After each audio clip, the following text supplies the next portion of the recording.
Okay, good evening everyone. Apologies, this is a little bit earlier than scheduled, but I found myself with more time, so I thought I would make an early start. Hi there, Jilly. I hope you're doing well. Katri as well. I hope you're both doing well. We'll be doing something very slightly different today. There's been a trailer of the new DLC for Legend ZA that came out earlier today. I haven't watched it. I have pulled it up on YouTube, and from what I can see, it's only about 3 minutes long, so it's not going to take very long. So I've got it all set up. We can switch over, watch it together. It shouldn't take too long, and then we'll switch back to searching for Palkia. Okay, so let me just turn the music down.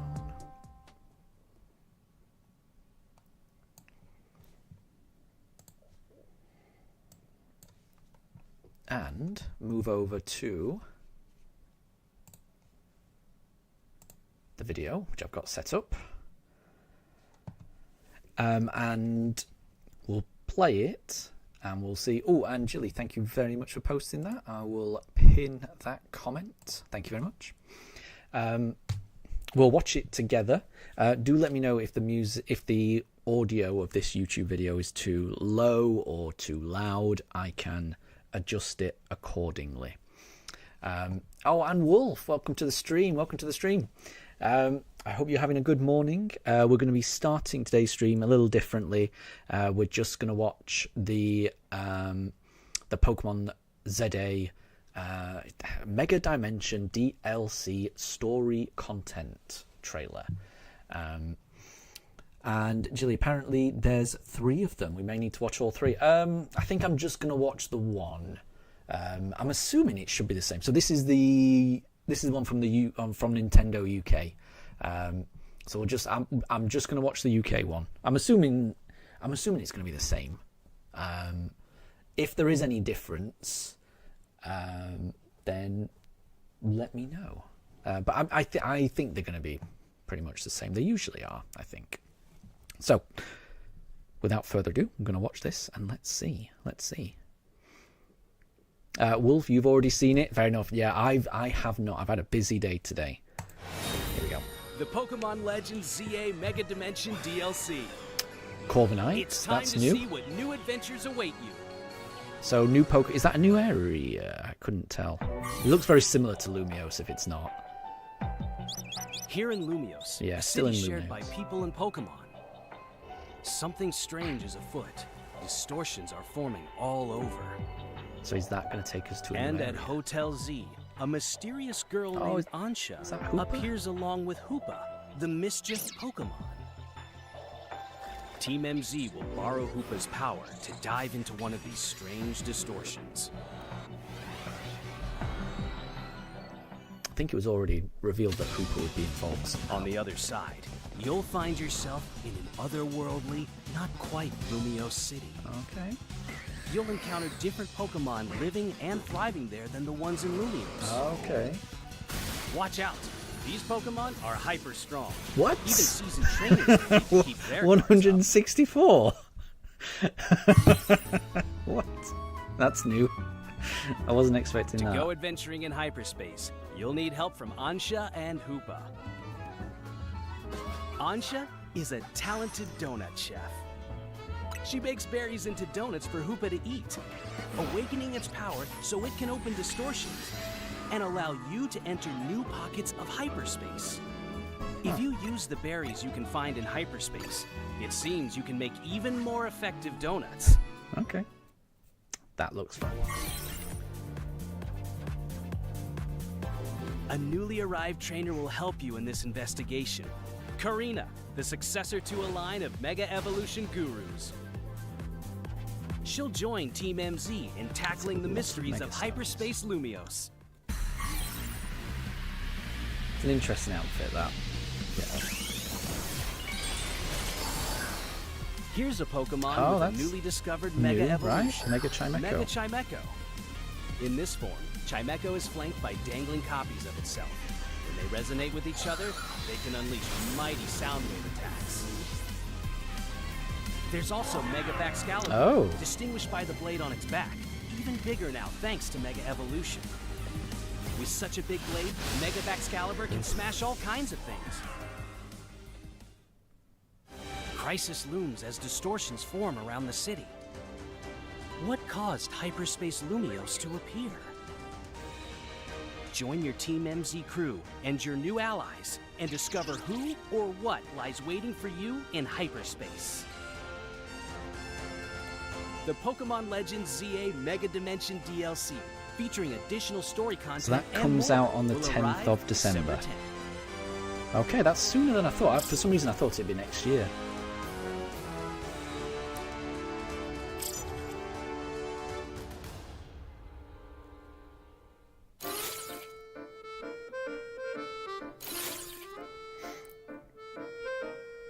Season 4. Oh, they're releasing back Excalibur's Stone through the... Oh, what's this? The end site. Celebration. Okay, that was... That went fast. Okay. Interesting.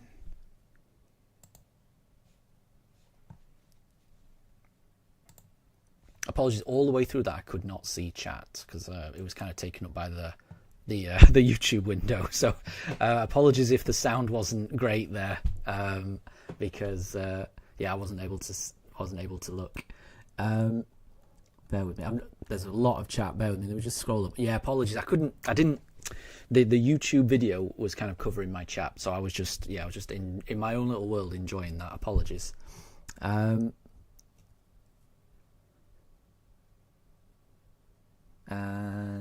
bear with me.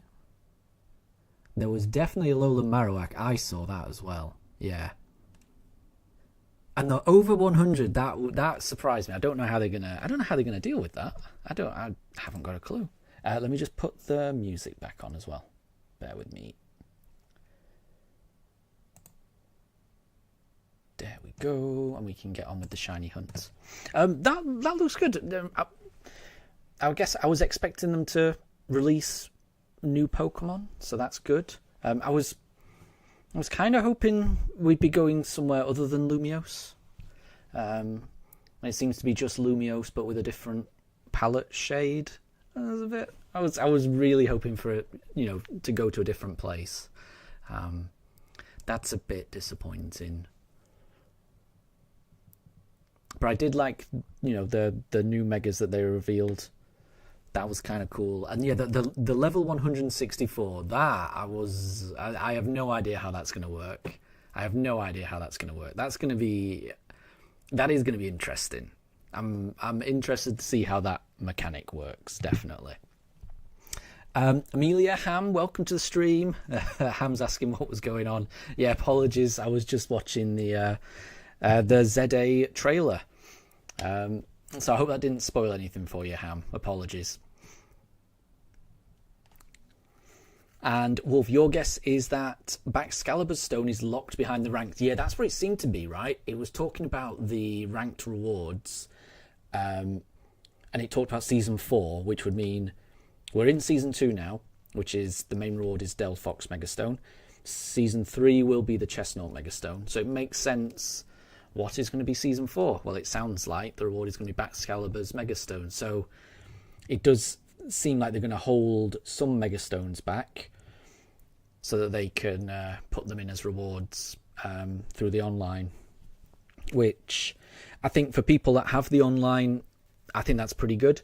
But not everyone has online. So I really, really hope they find a way to make sure everyone can access those stones at some point. There were so many Pokemon there, though. Yep, there was a Knuckle Stack. There was everything. And Jilly, am I going to do the mystery gift thing? Yeah, was that the Dian site? Is that something that... Yeah, I must say, that went a bit too fast. I didn't... I couldn't figure out how to get that. I don't know if that's everyone who's got the DLC gets the Diancie Megastone, or whether just everyone gets it. I'll have to have a look. I mean, so I will be getting the DLC, I think. The question is whether I get it at launch by downloading it, or whether if there's any hint that they will do some kind of special edition of ZA plus the DLC on one cartridge, then if there's any hint they're going to do that, I would rather wait and buy it on a cartridge. Oh, Amelia, where's the music? Is the music not showing? The music isn't showing. Apologies. Thank you very much for pointing that out, Amelia. It is playing, but I've got an error that's I can hear it, but I can see it's not being broadcast. Bear with me. Properties. Do that. Right, now it should play. Oh, okay, now I know what the problem is, actually. I've turned the volume all the way down. There you go. Right, try it again. There it is. Thank you very much, Amelia, for noticing that. Thank you. There will always be technical things that I get wrong, so thank you very much, Amelia, for noticing that. Oh, and Jilly, it's available right now. So that's the what is it? That's the Diancie stone.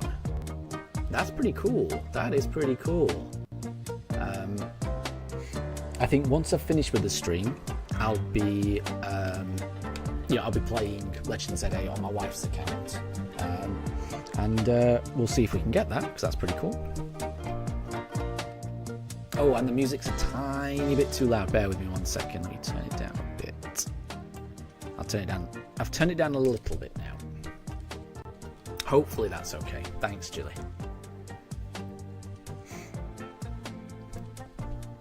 And Katri, you got a Nintendo Online book in your ZA box. Nice.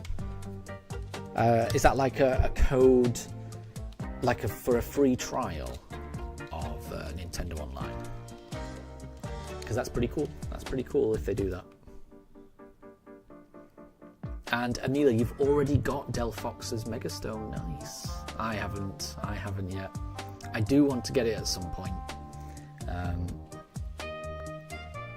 I've been reading on Reddit today that there's an awful lot of Xerneases running around in the ranked battles.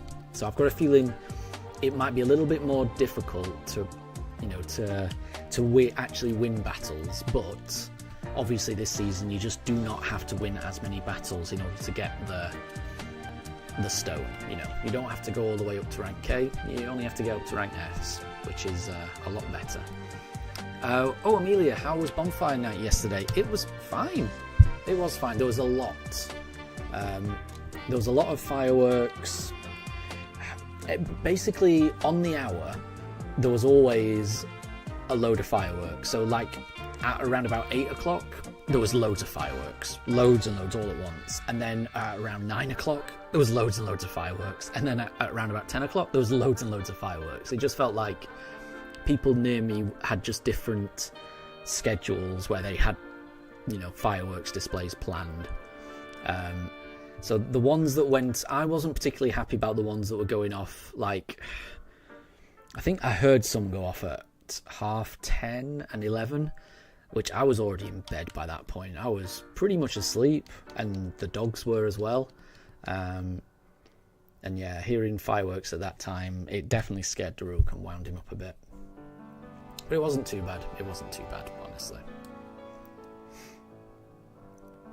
And, oh, Jilly, you didn't see many Xerneases, and you only needed to battle 3 times in order to get the stone. Nice. Oh, and the music's still a tiny bit too loud. Bear with me. Turn it down a bit more. There we go. Okay, there we go. Hopefully, I've turned it down a smidge. Hopefully that does it. But yeah, Bonfire Night was over. I'm glad that's over. That should be the end of fireworks season now, hopefully. There shouldn't be any more fireworks until New Year.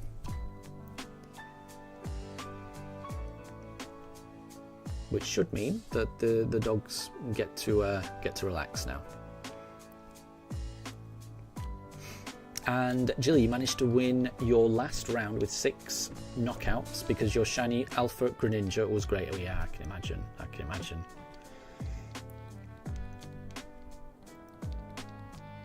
Yeah, I have to figure out what team I want to use. And then I would imagine I'll do that over the weekend on my account. Because I do have to log into my Scarlet and Violet account this weekend to do the, is it Hydreigon?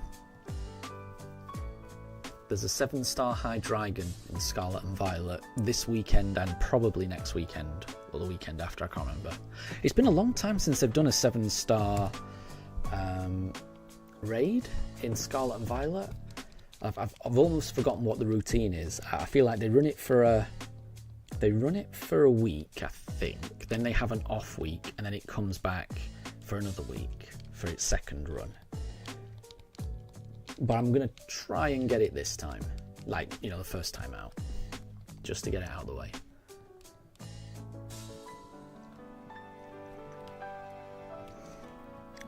So if I can do that, and then also do the ranked battles in ZA, and get them both done at the same time, that's the plan. Oh, and Jilly, congratulations on getting the shiny Fennekin as well. I saw that in the Discord because you'd been looking for a long time for that. So well done, well done. That is dedication paying off, and you've managed to get the Delphox Mega Stone as well. So I'm sure that will look amazing as a shiny Mega.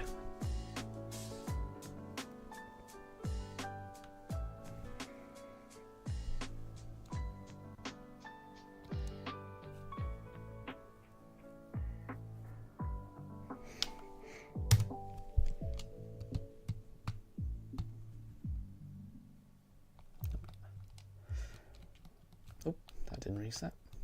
There we go.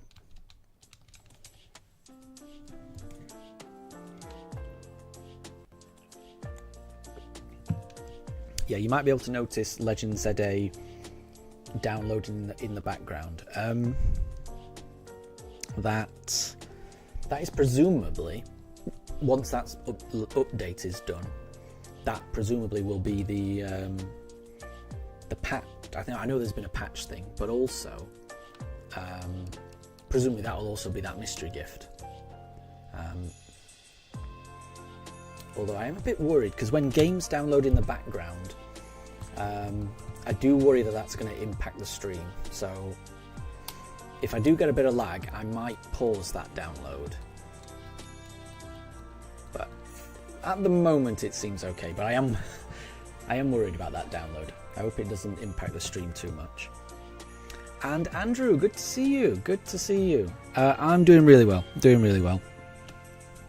Had a busy day at work. I'm so exhausted.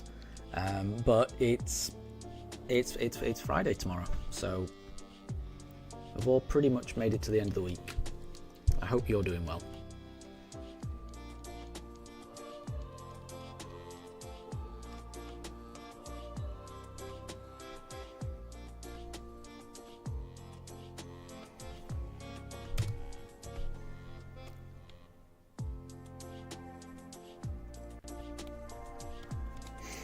Oh, and Jilly, you're not going to evolve your shiny Fennekin until you maybe find a shiny Alpha. Gotcha. Because you want to get the full line.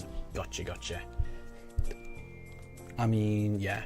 If you're going to evolve anything into a shiny Delphox, it would be better if it was an Alpha, right? So, I understand that.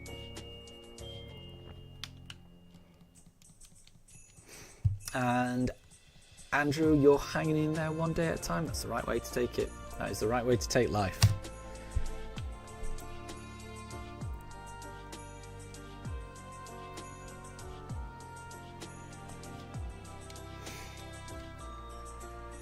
And I think I missed, Amelia, you were guessing that we find the Palkia on encounter number 1000. That would be really good. hopefully we can get it. I'd be very happy to get it on Encounter 1000. We're still massively under odds at this point, but yeah, we are not far away from 1000 encounters, are we? I should reach that in today's stream. I don't know what encounter number I'll get to in today's stream, but we should go past 1000. I think we get through about 70 per hour, roughly. So, yeah, we'll definitely go over 1000 today.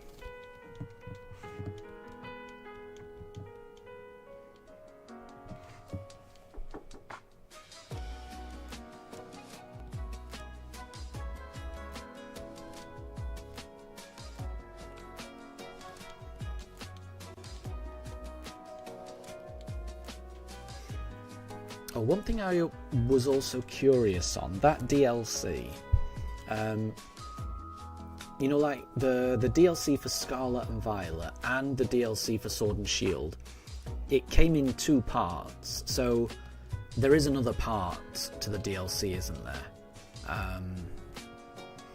So that's just the first, probably half of it, and then there'll be another half that gets released a little bit later, because that's the way that they've done it in previous Pokemon games.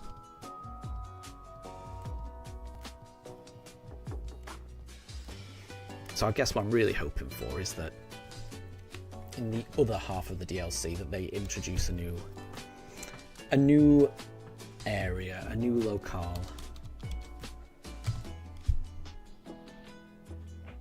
Because yeah, the more I'm thinking about it, the more I'm a little bit disappointed about the fact that it's just going to be Lumiose, but just in a different colour. I really wanted it to be somewhere else. I really did. James, good to see you. I hope you're doing well.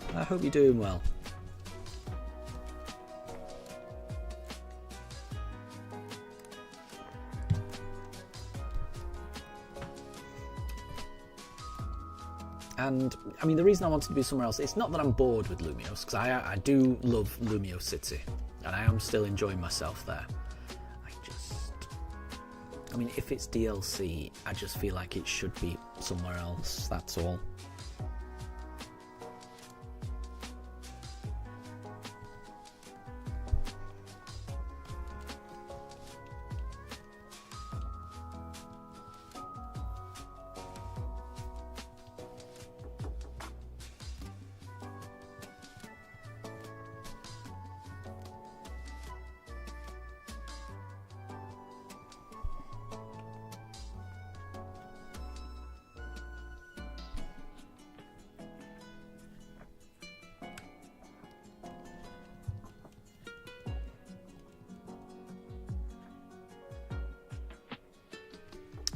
Doesn't look shiny.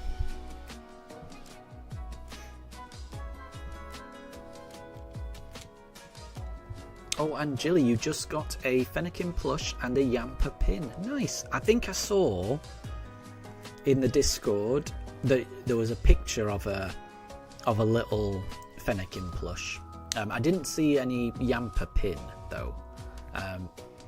So does that mean that you've just ordered it from the Pokemon Center and you're waiting for it to arrive? Either way, that will be awesome.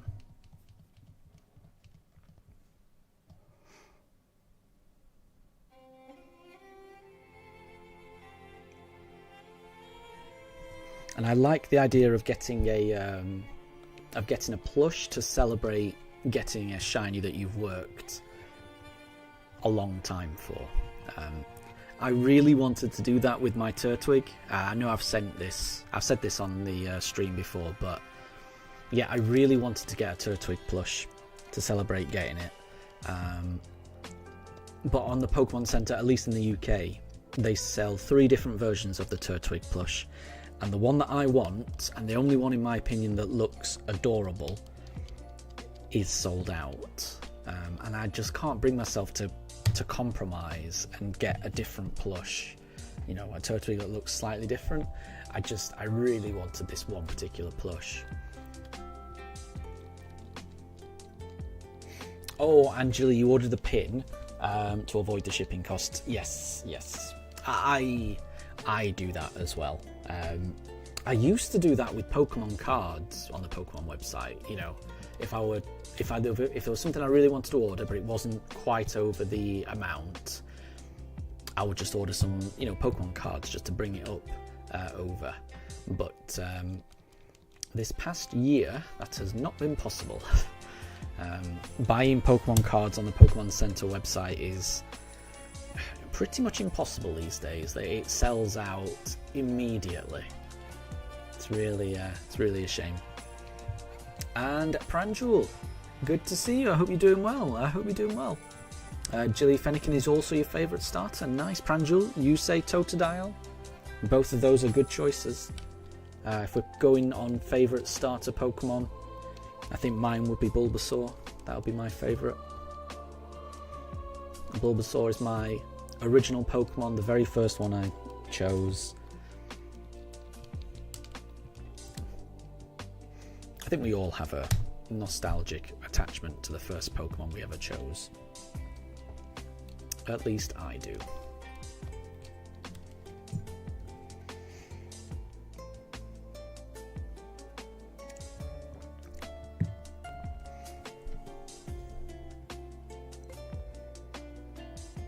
Don't know if you can notice this, but Mifa is currently asleep, and a couple of seconds ago I saw her like tail twitch. It's not twitching at the moment,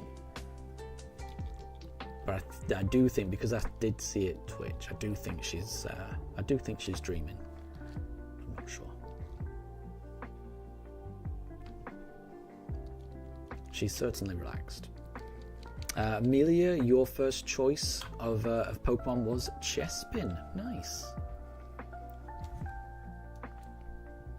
Chespin is a cool one. And it's going to be, Chestnut is going to be the ranked, well, Chestnut's Mega Stone is going to be the ranked reward next season, so not too long. Probably this time next month, I would imagine. You'll be able to Mega Evolve Chestnut.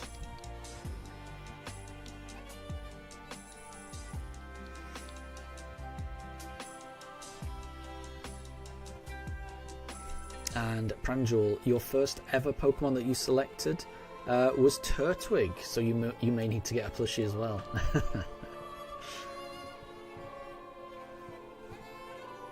Yeah, saying that, yeah, Bulbasaur was my first, and I've got a couple of Bulbasaur plushies. You know, there's not many Pokemon I've got multiple plushies of, but I do have more than one Bulbasaur plushie. I've got about,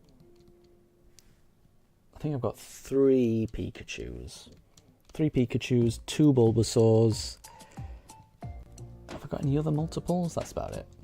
But yeah, Bulbasaur is one of the few Pokemon I've got more than one plushie of, certainly.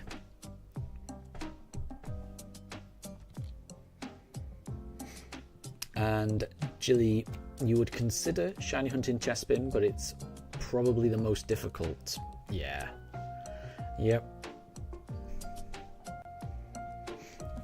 Yeah, it's similar to the Gibble, isn't it? In that its only spawn location is shared by other more common Pokemon. So once all of those spawn locations are locked out with shiny Pokemon, you're no longer going to be able to have any chance of getting the Chespin. So it's one of those hunts where I feel like you've got to keep checking every now and again just to make sure those slots are free and possible for Chespin to spawn into.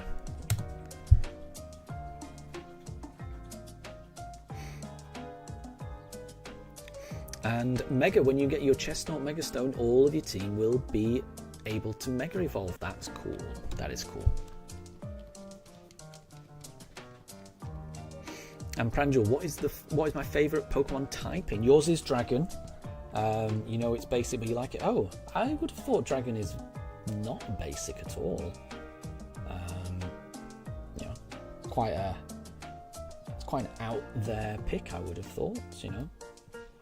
it's a typing that I personally don't get to play with that often. So I'm personally, for me, I would say grass. I think I find that grass lends itself to a play style that I quite enjoy. You know, long drawn out battles, you know, throwing around leech seed and health recovery through Giga Drain, or I don't know if Ingrain is still a move, but that's kind of useful. There's just lots of little status moves tend to be available to grass Pokemon, which, like I say, that lends itself to the type of gameplay that I like. And Amelia, I just called you Mega Pugs, or I just called you Mega. Oh, did I? Apologies. I do trip up over my words a lot. Apologies, everyone.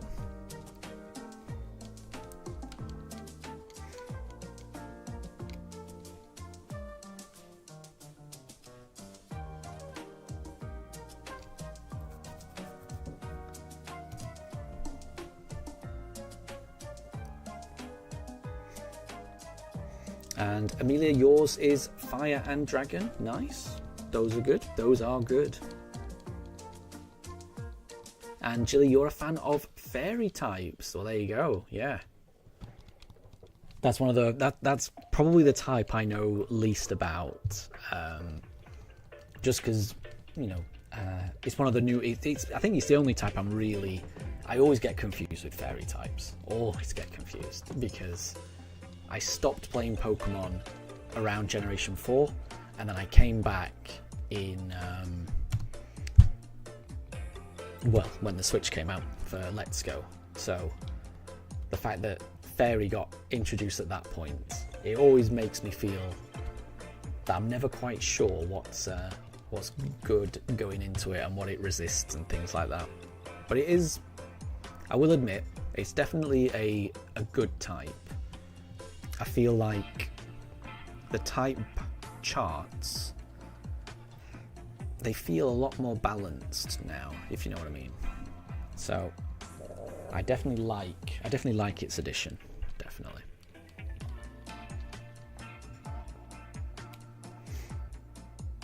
And oh, Jilly, you want a shiny Sylveon, and there's going to be a bench where an Eevee spawns, and oh, nice, yeah, and you're able to hunt Fennekin, nice. So when my wife was hunting Fennekin, there's some benches near where Fennekin spawns. Like, you can, once you get off the benches, you can kind of see Fennekin on the other side of the building. So you kind of, I'm assuming that's where you were hunting as well. You've got like benches, then you go down the stairs into the wild zone where you've got Swablu and Noibat, then you go up the stairs, that's where the Fennekin is. So if you go the opposite from the benches, if you go the opposite direction, away from the Fennekin, go up over the building, there's an Eevee that spawns on the other side of that building, and it is within range of that bench. And my wife was able to get a shiny Eevee whilst hunting for the Fennekin, which was a nice little bonus. It took a long time to get the Fennekin, but being able to get a shiny Eevee along the way kind of made up for it a little bit, to some degree. But I would say any time that you can shiny hunt Eevee is a good time. You can never have enough shiny Eevees, in my opinion. The amount of different evolutions you have to do with that one, yeah, I can never have enough shiny Eevees.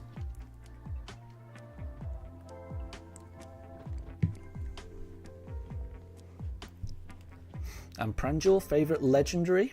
Yours is Rayquaza. It's a good question, actually. Jilly, yours is Zygarde. I mean, having played ZA, my opinion of Zygarde has gone up considerably. It was definitely a Pokemon I really didn't know too much about, other than it always murdered me in Dynamax Adventures. And it always felt like it was cheating in Dynamax Adventures. Like, I'd get it down to some health and it would just recover all of its health back and then murder me. It not only used to torture me, but it seemed to do it in a way where it was like rubbing my face in it almost. Like, it just felt really unfair. So I didn't have the best opinion of Zygarde going into the game. But I will say, yeah, having played ZA, my opinion has changed. I am definitely a fan of Zygarde now. It is adorable.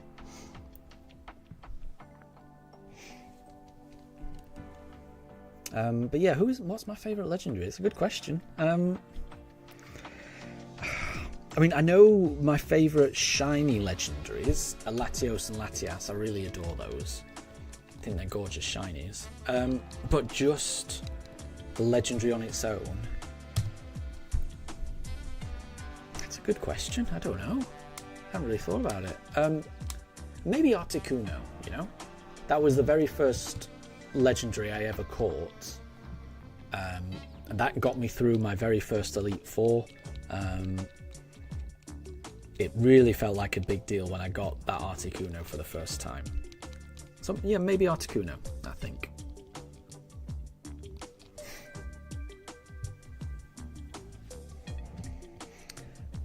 And oh, Andrew, if you got the Greninjite from the first season, you can get it again, so you end up with the second one. Oh, but you can't give away Megastones through a trade. Ah, okay, yeah. I didn't realise that either. Wolf, your favourite legendary is Miraidon. That's a good one as well. I mean, yeah.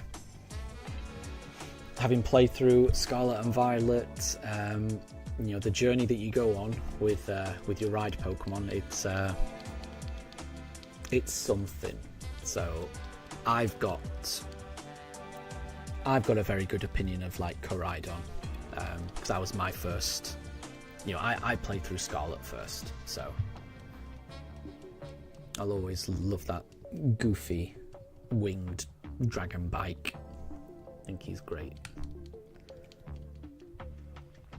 But yeah, I'm going to stick with Articuno. I think that's mine.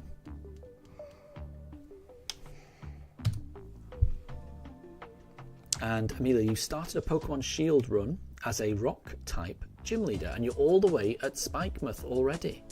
And your Colossal is a Gigantamax. Nice. Wow. How did you get a...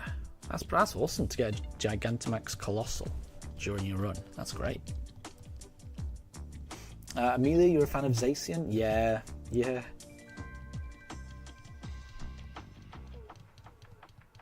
I think the recent Pokemon games on Switch, and maybe Pokemon has done this for a long time, and maybe I'm just not remembering it. But yeah, the way that the story interacts with the legendary Pokemon in Sword and Shield, in Scarlet and Violet, in Legend ZA, I think it really does endear you to the Pokemon involved. I think they do a good job of helping you build that relationship with a legendary Pokemon, especially Scarlet and Violet and ZA. The fact that the legendary Pokemon is like always there with you along that journey, even in the background somewhere. I think it's really great. In Sword and Shield, they kind of swoop in at the end, but it's still done in a way that I really like. But yeah, I really like Scarlet and Violet and ZA's way of integrating the legendary Pokemon into your own journey of personal growth. I think it's great. And you are good to see you. Hope you're doing well. And Level Builder, you're just popping in, but you might have to pop out and then come back when we reach 1,000. No problem. Like I say, I think we get through about 70 per hour. So if we are about 35 away, I reckon we'll probably be at Encounter 1000 in about half an hour. That's my rough guess. So yeah, if you wanted to pop back to see the counter tick over to 1000, I would say we're probably about half an hour away from that. And you've got to go for your dinner. No problem at all. No problem at all. I'll catch you in a bit. I'll catch you next time. I hope your dinner is delicious. Amelia, your favourite legendary is Yveltal? That's a dark choice, right? I don't know too much. All I know is from the lore in ZA, and they kept talking about how Yveltal is the one that takes life energy. So it's a dark choice. It's not a bad choice. It's a dark choice. I like it. And Andrew, your favourite is NT. Oh, that's a good choice. I do like NT. I do like the legendary beasts in general. I think they're all really cool. Now we finally downloaded that update. So Jilly, your favourite Pokemon are Zacian, Zamazenta, and Zygarde, because they're good pups. That's very true.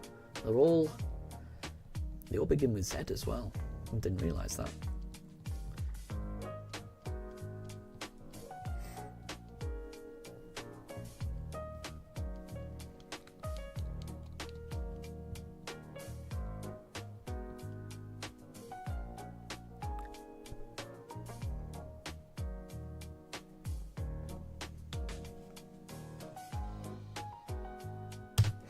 And Amelia, your favourites? Oh, your favourites are Zacian and Yveltal. That's fair enough.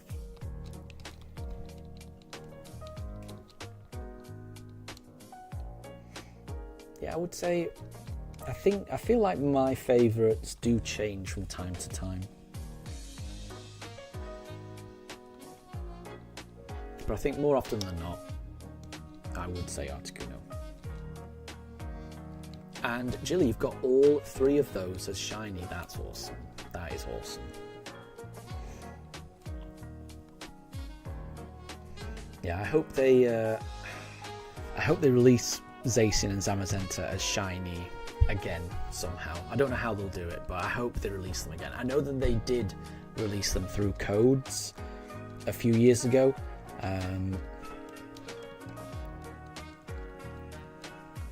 But it would be nice if they could return.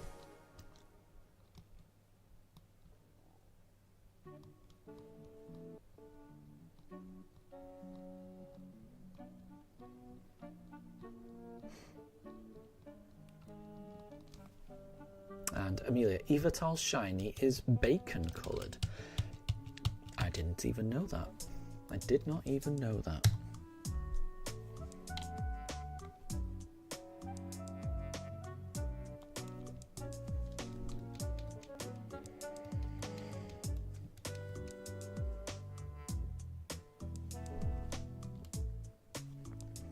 And Jilly, you had a shiny Yveltal that you got through Dynamax Adventures. That's awesome.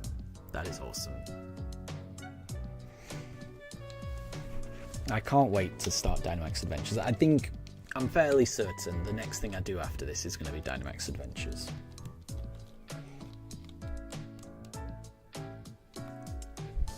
I mean, this hunt for shiny Palkia is just making me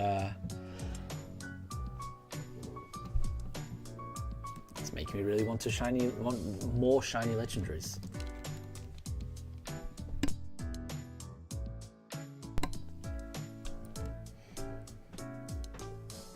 And Amelia, you call Yveltal the Bacon Bird. It's a good name. It's a good name.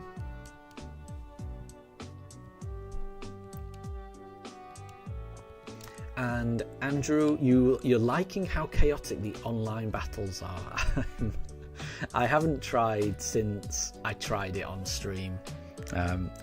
It's definitely chaotic. Definitely chaotic.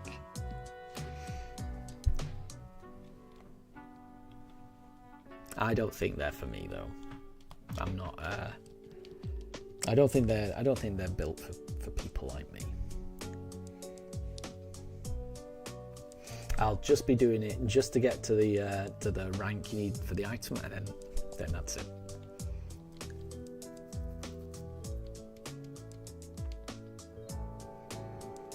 And Wolf, thank you very much for the shiny look. It is always appreciated. We've got to get this Palkia at some point.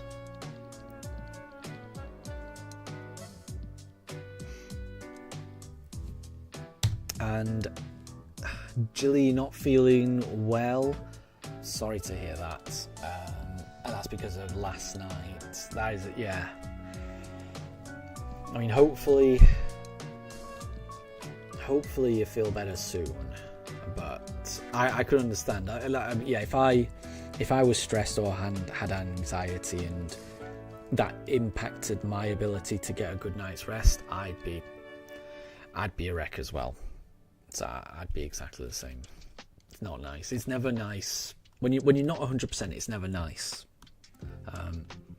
And even if it's just a little bit off 100%, to me it feels just anything that's not 100% with me just feels horrendous. And obviously, the worse you feel, it gets exponentially worse. But yeah, it's never good not to feel 100%.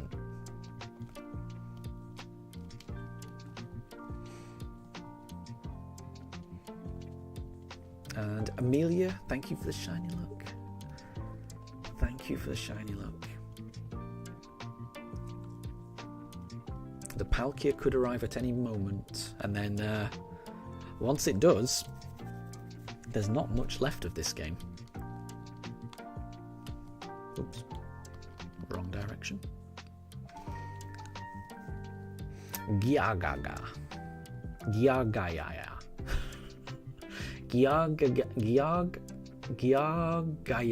Giagayaya. That's the noise it makes, right?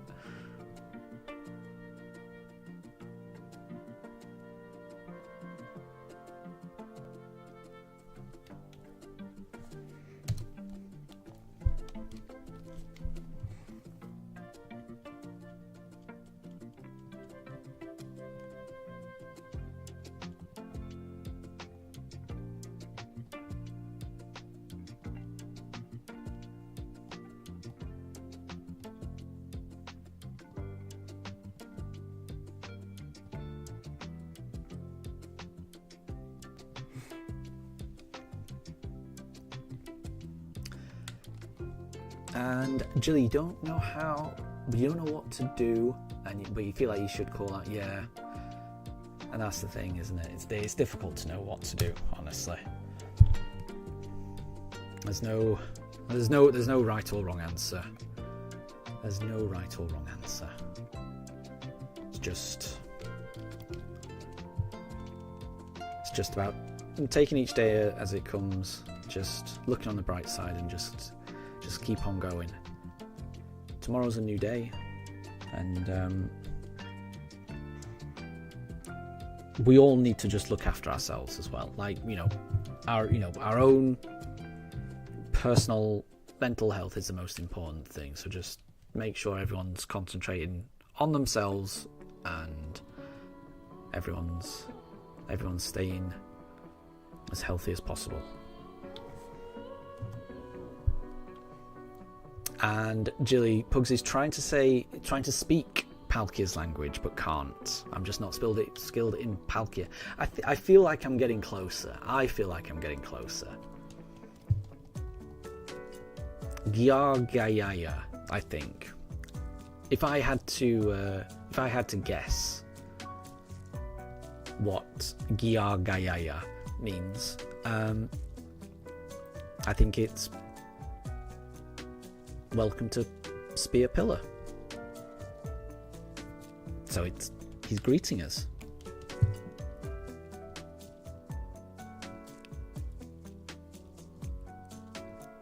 That's not shiny.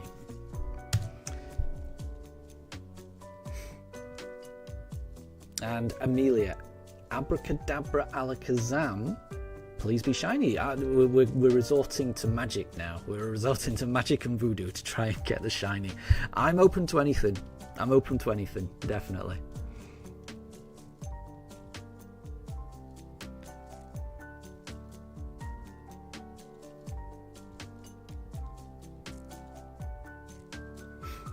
And Jilly, what do you say to your employer? You feel that calling out due to mental health isn't the right thing to do, so do you say you feel sick? I mean,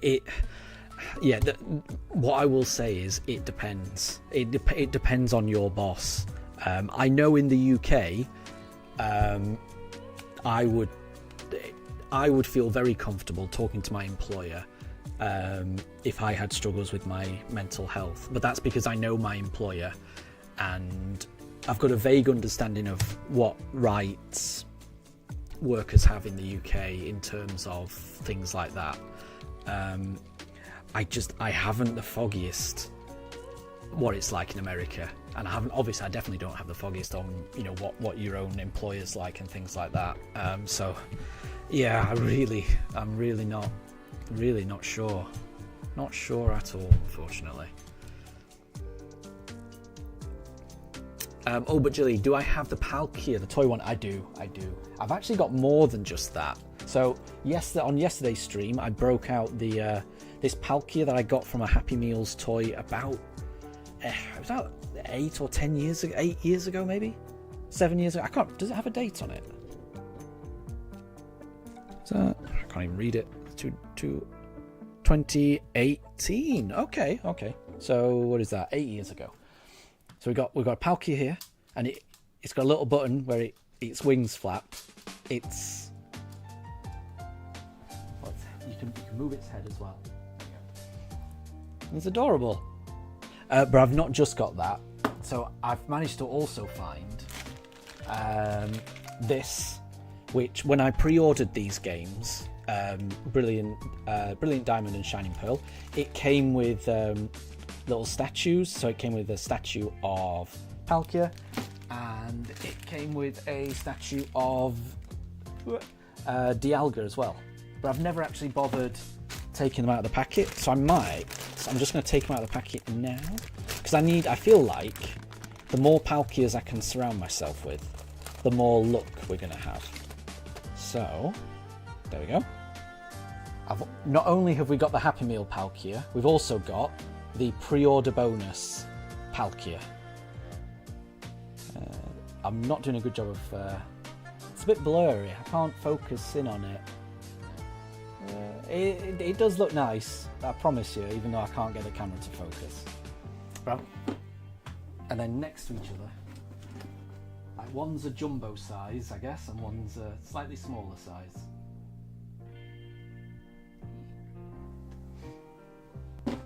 I've now got double Palkia, so hopefully even more Palkia inspired look. I just hope I get the shiny.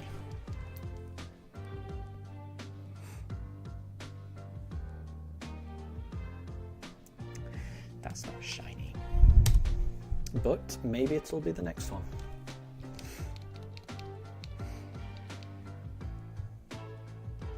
And Amelia, please let the Palkia be shiny, or you will steal all of everyone's shiny Pokemon. That's not good. I mean, it will shine eventually, we just don't know when.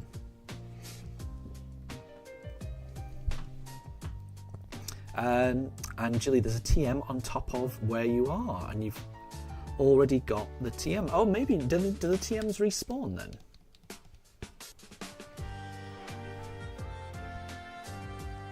Because I think they respawn in Scarlet and Violet, but then they're only single use in Scarlet and Violet, so it kind of makes sense. Yeah, I didn't think anything respawned in ZA. And Andrew, in America there's no such thing. That's why you quit your job, because they took advantage of your niceness. And how can you work for 3 people? Yeah, that's the problem, right? It's never nice to be taken advantage of, definitely.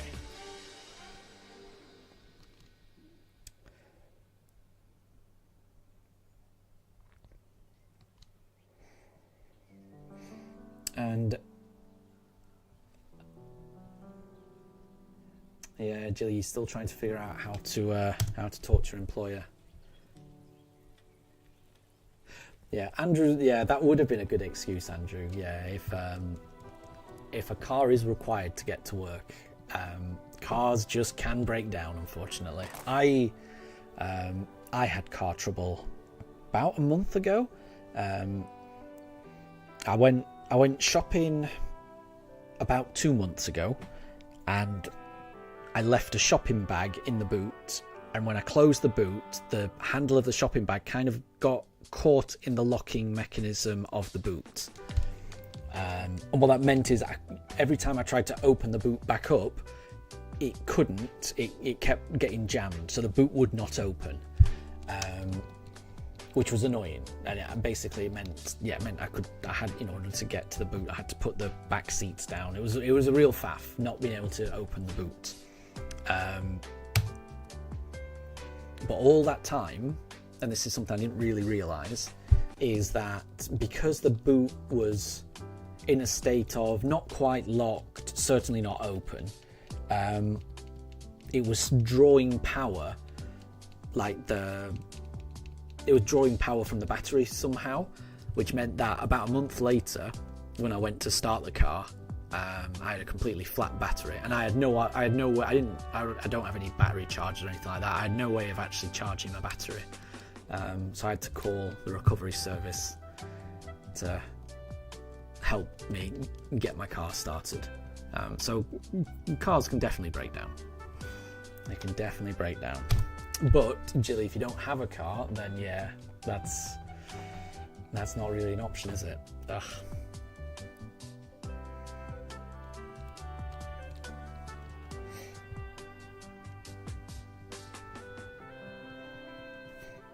And Jilly, I mean, I would just say, like, how, what is your,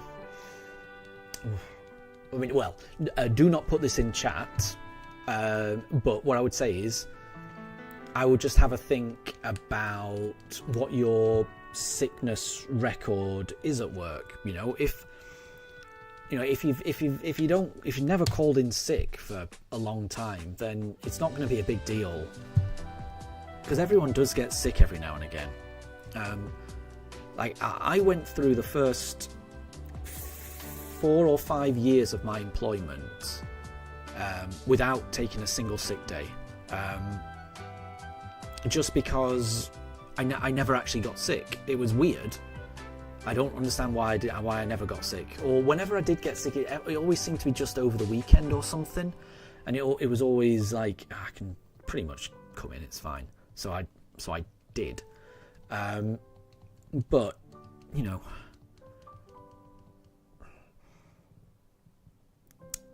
what am I trying to say? Like, after a few years, once it got to that point, it got to a point where I just called in sick when I wasn't even feeling sick, just because I had never called in sick for like 5 or 6 years. Just because, I don't know, I just felt like it's a normal thing to do. Like, it is normal to be sick. It's abnormal to like go through an entire year without getting something, in my opinion. So I would say, if you haven't called in sick, I don't know.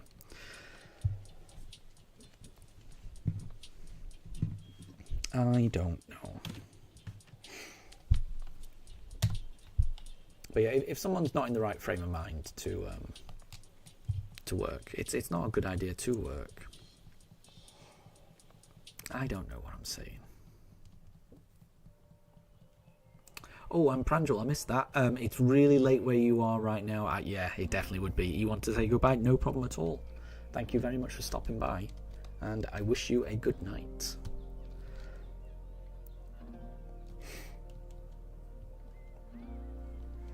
And Andrew, that's also why you love your manual car. The amount of times you've had to push your car and then pop the clutch. There you go. You know more about cars than I do. And that, because I had no idea how to get my car started. It made me a bit embarrassed when I think I do need to learn how to jump start a battery. I do need to figure that out, because I feel like that could happen at any moment with me. Like, I've got a particularly old car. I think I ended up buying a new battery after what happened, but just because the battery's gone, it really, it's one of those things that, yeah, I think if I had the right equipment, and if I had enough know-how, then I wouldn't need to call out, you know, the recovery service to get me. It's something I could have done myself, but I just lack the knowledge and lack the equipment. And it's definitely one of those things that I think would be a good idea for me to have a way of resolving in the future for emergencies. And Jilly, you could say you've got a stomach bug and not feeling well. Yeah, that's fair enough. Yeah, and it depends on your line of employment as well. So I know I used to work at McDonald's. Like, you know, I think the very first job I ever had out of while I was in college, to be honest, was working at McDonald's. And there, if there was even any hint of like a stomach bug or something like that, you were just not allowed to come in, because you're working in that type of environment where you just, you know, you cannot be, it's not safe if you're not well, you know, food prep and things like that. But yeah, like I say, I mean, it doesn't necessarily have to involve food prep, but there's just certain industries where you just cannot, it's just not, yeah, I mean, there are just certain there are certain working environments, certain job situations where, you know, your company just will not want you to come in if there's any hint of sickness. Again, I can't speak to all of them. I know that our company, you know, I guess after the pandemic is moving closer to that. Like, you know, if you're not feeling well, I think certainly for our company, they would rather you work from home than come into the office and risk infecting a whole load of people.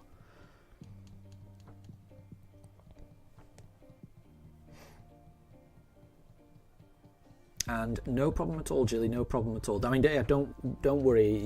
Yeah, you focus on what you've got to do in your life and what you know.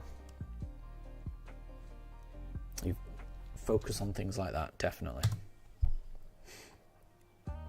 And Andrew, use good and thick jumper cables, because skinny ones will catch on fire. Oh my gosh. Okay, that's good. That's good to know. Then you go to one battery, place the positive, which is the red cables, then ground. Then when you're going to remove them, the negative and then the positive. Make sure they don't touch. There you go. There you go.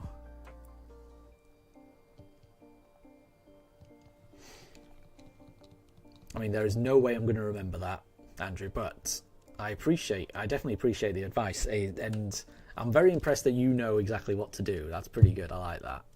It's something. I wish I was that I wish I was that practical, that I'd know how to solve issues like that. I'm not very handy. I wish I was, but I'm not.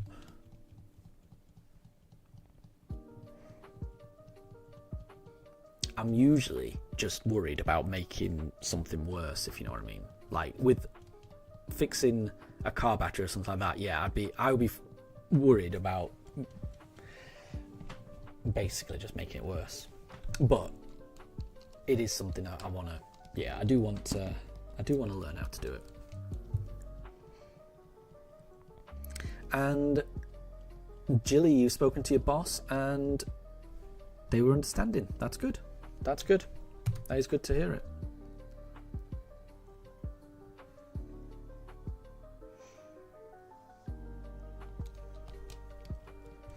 And Planty, good to see you. I hope you're doing well. You haven't missed anything. We are still searching for that shiny Palkia. We're getting very close to 1,000 encounters. And we're going to be streaming for another hour or so. I'll be ending the stream at about 7. So there's still a bit more time. Fingers crossed.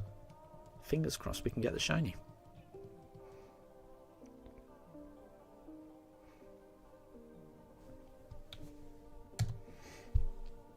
And Andrew, it was your dad that taught you a lot about cars. So you enjoy the opportunity of sharing or helping other people about car knowledge. I like that. I like that a lot. That's awesome. I do appreciate it. And it's good. It's good that that you're able to put the knowledge that your dad taught you to good use, to good practice. Because yeah, I always think, you know, with family that is no longer with us, they kind of live on through the way that they taught and interacted, you know, with you throughout your life, right? So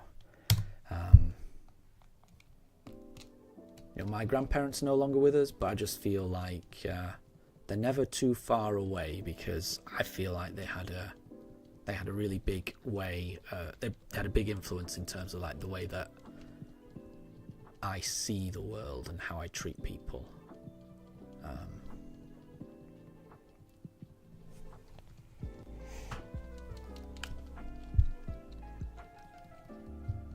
And yeah, I think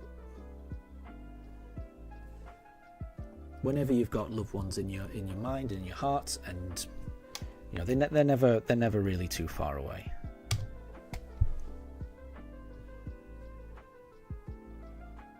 And Planty, today is another amazing day. We all woke up. That's a good way of looking at it. I like the positive outlook. And every day is a new opportunity, right? So I like that.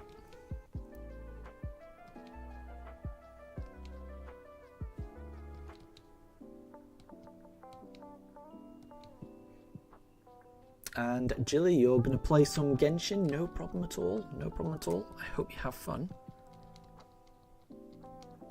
I've never played that game, but I have. It does look really fun. I've seen gameplay footage of that game. It does look really fun.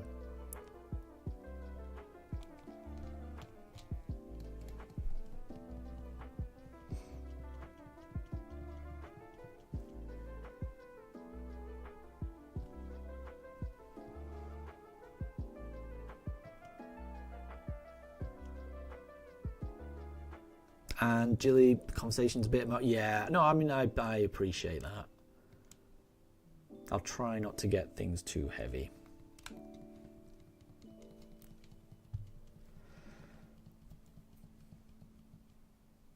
Because this is meant to be a light-hearted stream, isn't it? Apologies, everyone. Apologies, everyone.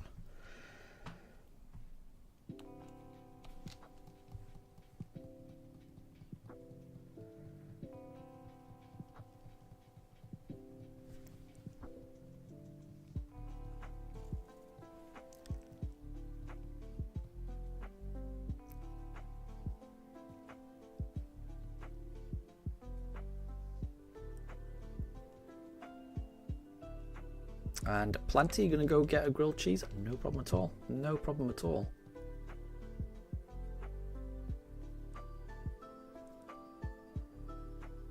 You can't beat a grilled cheese.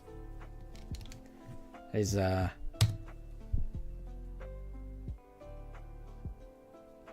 one of the best snack foods, I would say.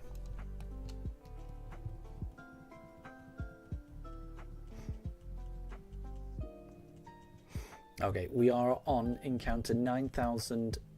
No, sorry, I'm getting way ahead of myself there. We are on encounter 999. The next encounter is going to be encounter number 1000. This was Amelia's guess, so if it's shiny, Amelia is correct.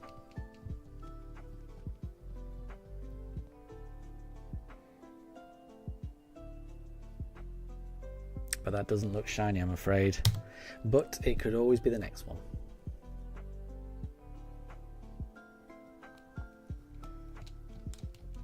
But we are into 4 digits now. In fact, that doesn't even fit on my encounter thing. I'm just going to make the numbers a bit smaller now that we're into 4 digits. There we go. Make that fit a little bit nicer. So we're still massively under odds at this point. You know, if we can get it under odds, I'm going to be really happy. So even if we got it at, you know, 4,000, encounter number 4,000, I'll still be very happy with that. Just need to keep going.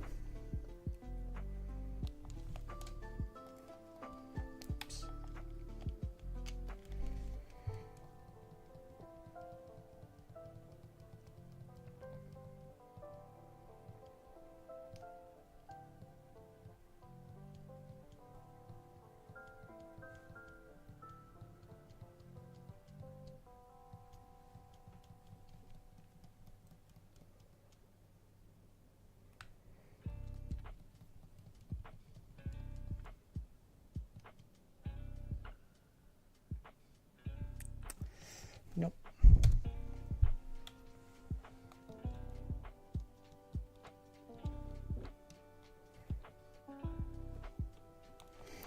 Jilly, you're going to guess 1,240.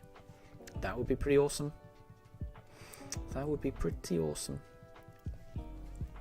I will say people are allowed to go above odds, you know. People are allowed to guess 5,000, 6,000, 7,000. You know, we've had shiny hunts that go almost to 10,000 before. You know, the fossils, it came very close to 10,000.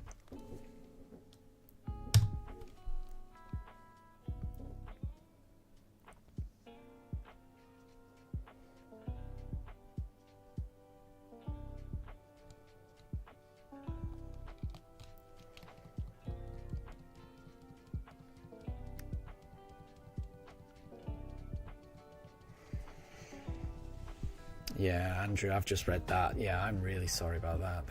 That's really difficult. I'm not gonna. I know what I want to say, but I don't want to make things too heavy. But you know,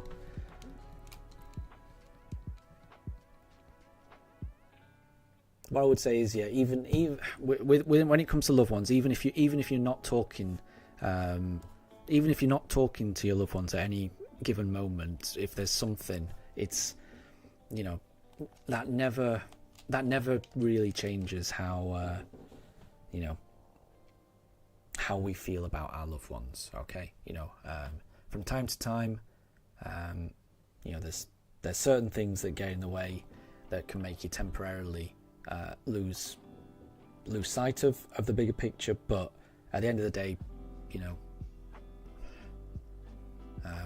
we're all everyone, you know, everyone's family will always know what they mean to each other.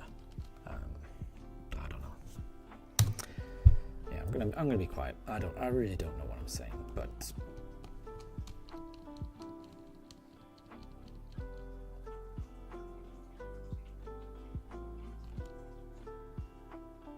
oh, and yeah, and Andrew, you definitely don't want to. Yeah, you definitely don't want to blame yourself. No, nothing. Yeah, there's blame is not helpful, and it's never as simple as one person's fault. That's just not how anything works. Especially not with family. It's definitely there's never. Yeah, blame doesn't solve anything. That's not. I don't know. And yeah, what Julie said there is absolutely right.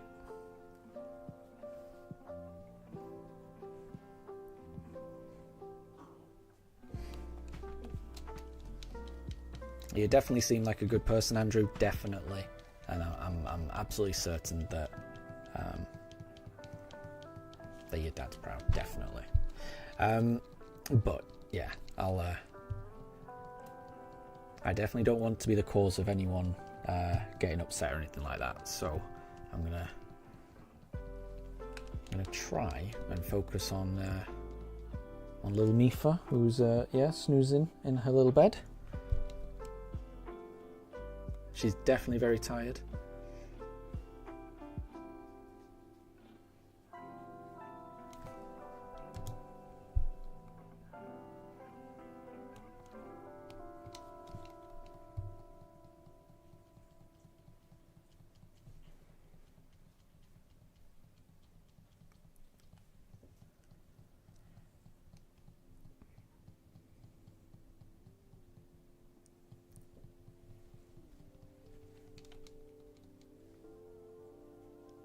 And oh, Jilly, you're upset because of me.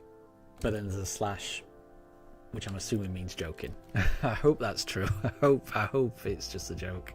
Yeah, I don't want anyone to be upset because of me. And if anyone is, I am really sorry. I'm really sorry. I'm always clumsy around stuff like this.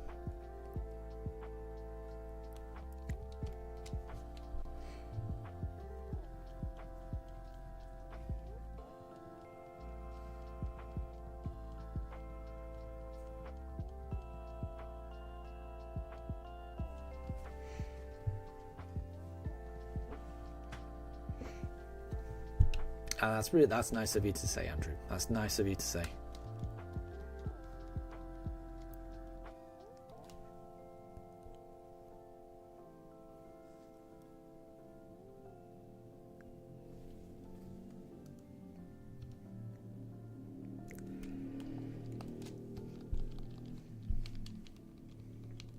So, still no Palkia just yet.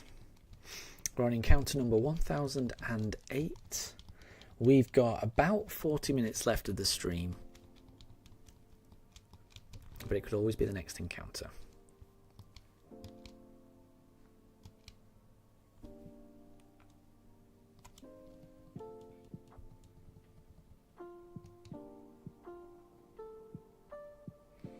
That doesn't look shiny.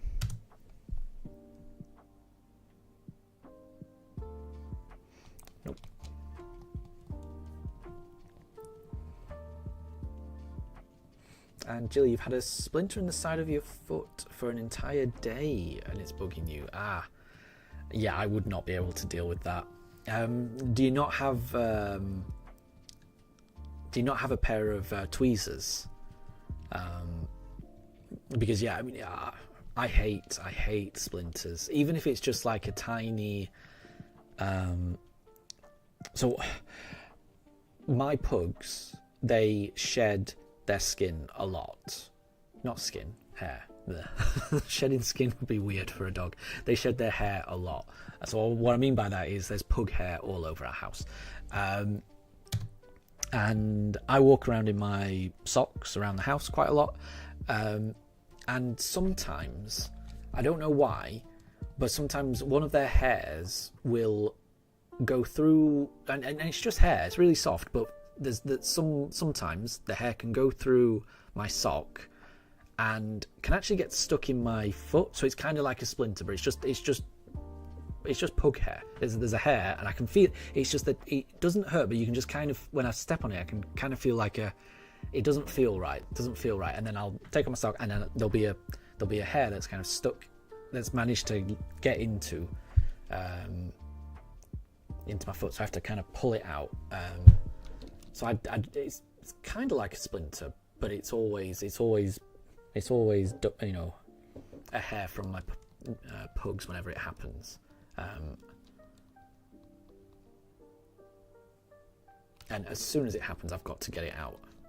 There's no way I could go around an entire day without it.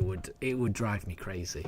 Because even though it's, you know, a splinter, it's not painful. It's just that. It's that kind of pain that's always there in the background, and it really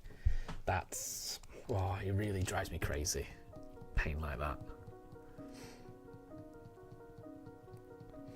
And Andrew, sometimes you need a microscope, because it's always the small ones that are annoying. Yeah, exactly. Exactly. The really tiny ones that get caught, splinters or something like that, they're the most annoying, definitely.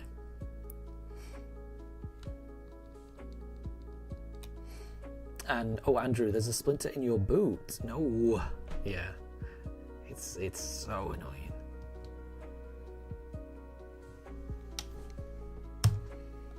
Hopefully, everyone's able to get those out.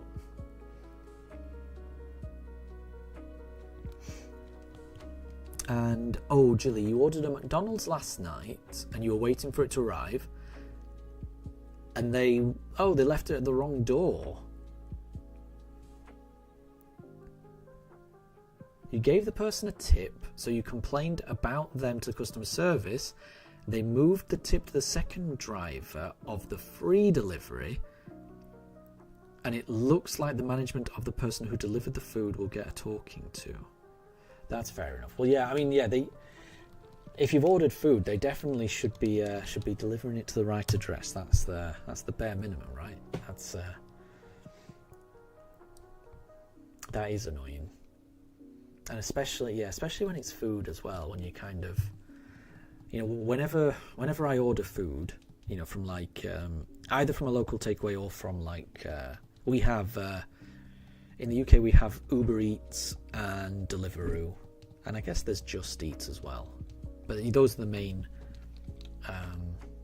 food delivery companies that I'm aware of in the UK. And whenever we order from one of those places, it's always at a point in the night where you're like, I need something to eat as soon as possible. Like, urgency is a big deal. If urgency wasn't a big deal, I wouldn't be using like a food delivery service. So every minute counts, and then for it to not only take a long time to arrive, but to just not even reach and be delivered somewhere else, that would drive me crazy as well.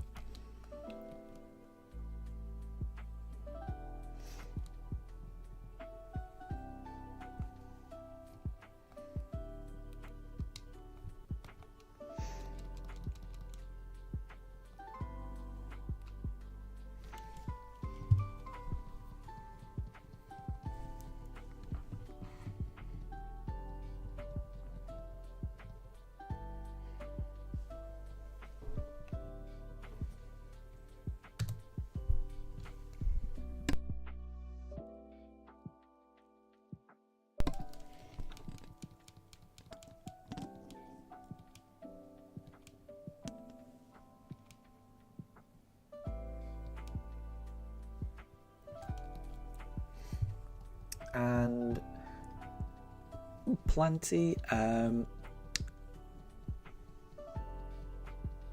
That's fair enough. Yeah, that is reasonable. Your approach is that things just happen, and you never know what other people are going through, so you try not to make a fuss about things. Yeah, I can definitely see that. And I think there's been times in my life when I've tried to do that. It always used to make me a little bit uncomfortable, the idea of complaining. I've got better at it as I've got older. I used to be just very not wanting to make a fuss. I mean, I think my reluctance to complain maybe didn't come from quite as altruistic a place as you, Planty, where you're being very empathetic. You're seeing it from the other people's side. I think from my side, it was more I just didn't want to cause a fuss because I was embarrassed, and I just didn't. I don't know. I don't really know how to explain my particular reluctance to complain. But I have got better and a little bit more assertive as I've got older. I wouldn't say I'm good at it, but I have got a little bit better as I've got older. But it is definitely a valid perspective to, take a step back and think, actually, everyone has bad days. Try not to make someone else's day worse. I get that. I definitely get that.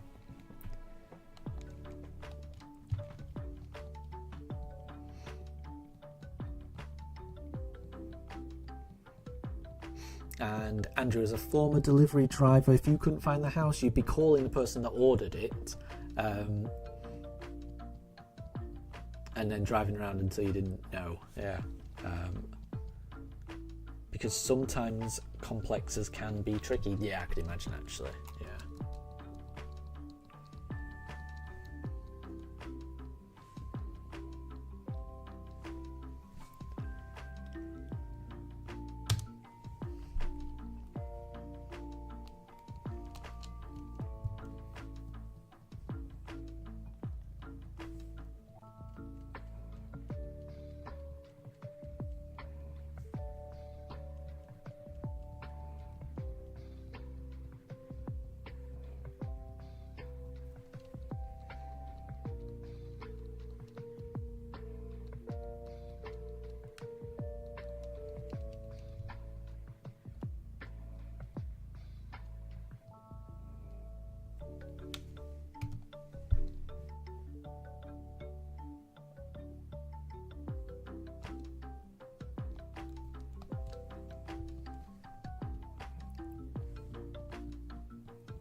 Still no shiny. And we're on encounter number 1020.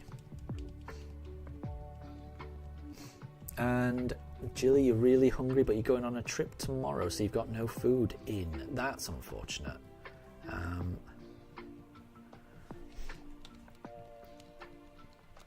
You're gonna have to get something in, though, right? I don't. He's not eating isn't an option.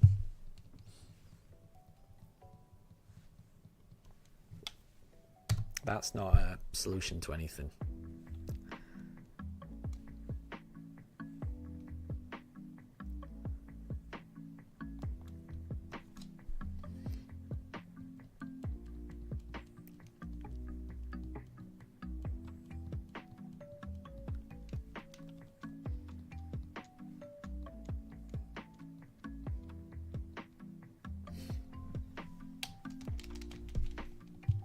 And I like that, Andrew. Hi, hungry. I'm Andrew.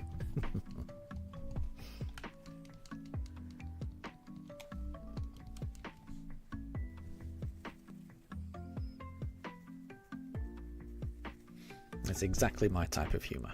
I like it.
It's not shiny. It's not shiny. And Jilly, you're mad because you got some sandwiches from work on Sunday and they had little carriers that they put them in to make them all folded and they fall apart really easily. I think I know what you mean.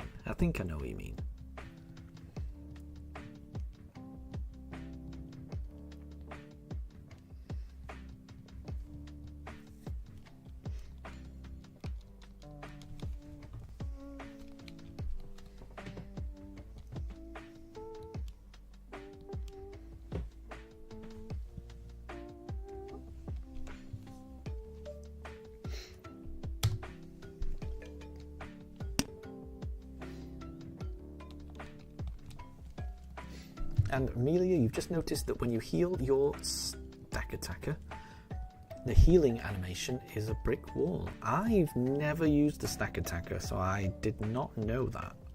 I'm not even sure if I'm pronouncing it right. That's one of the ultra beasts, isn't it? Yeah, I've never used one of those.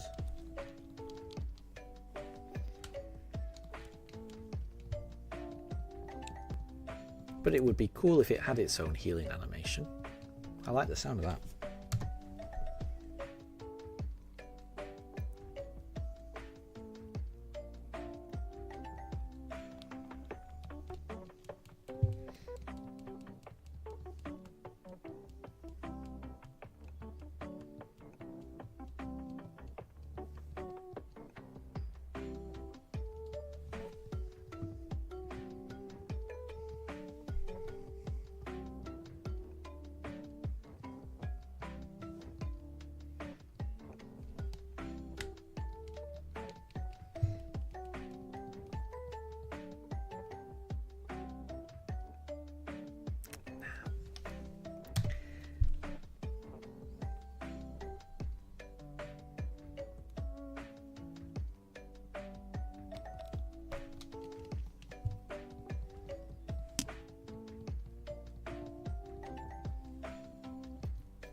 Oh, and Amelia, in your playthroughs for Sword and Shield, you tend to lose to Peony, then run over to the Dynamax Adventures to use the level 70 Legendary. Yeah, I like doing that as well. I think I tend to not pick the Legendary. I tend to just pick Pokemon leading up to the Legendary. The only reason I don't pick the Legendary is because I always think to myself, eventually I might want to get the Shiny Charm and then Shiny Hunt the Legendary Pokemon. So, but I do the same. On a very first playthrough of Scarlet and Violet, I'll lose to Peony, run to Dynamax Adventures, get right to the end, and then I tend to pick one of the Pokemon just from the run. And then just blast through the game.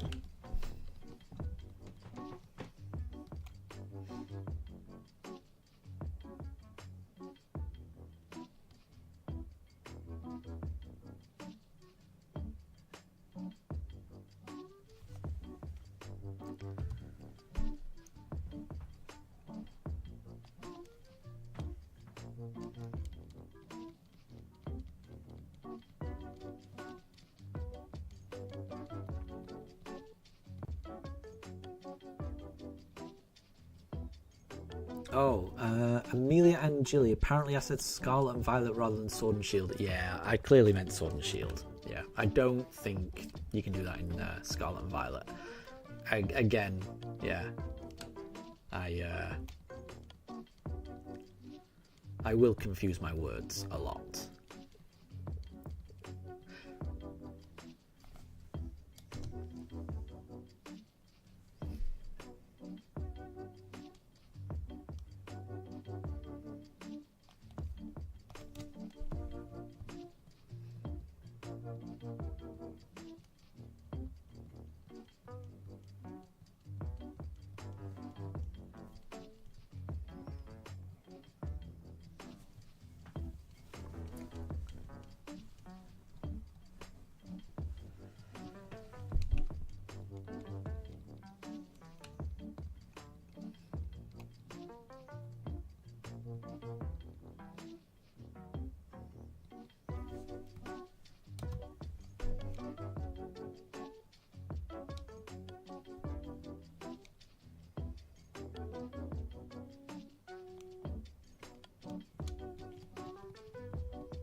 And Amelia, you noticed the animation when it says that you are challenged by that trainer, and it's quicker on the Switch too.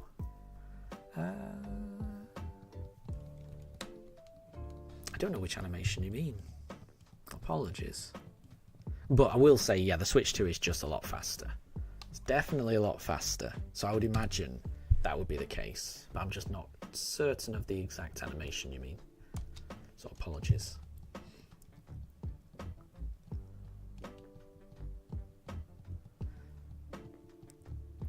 And Jilly wanted Andrew to recommend a shiny to hunt. And Andrew is recommending not only a shiny Pichu, but a shiny Alpha Pichu. Wow. That will be tricky. And Amelia, you mean the animation from Sword and Shield? Interesting. I mean, I'm not surprised. Like I say, Diamond and Pearl run a lot faster on the Switch 2. So it doesn't surprise me that Sword and Shield would run faster on the Switch 2 as well.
And Amelia, you're feeling a lot better today. I'm glad to hear that. I'm glad to hear that.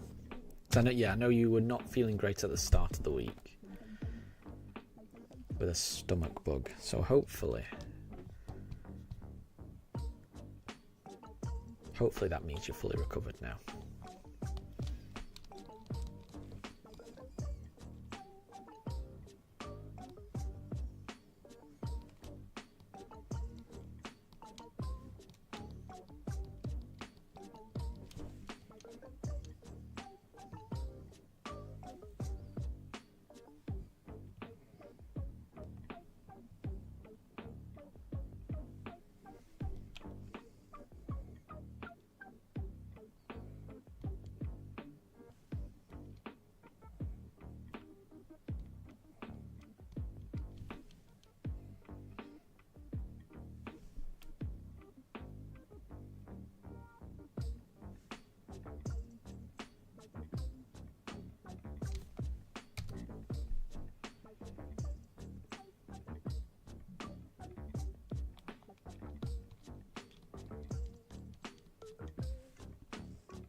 Oh, and Deb, welcome to the stream, but it's only a quick hi and bye, which there's no problem with that at all. Thank you very much for stopping by at all.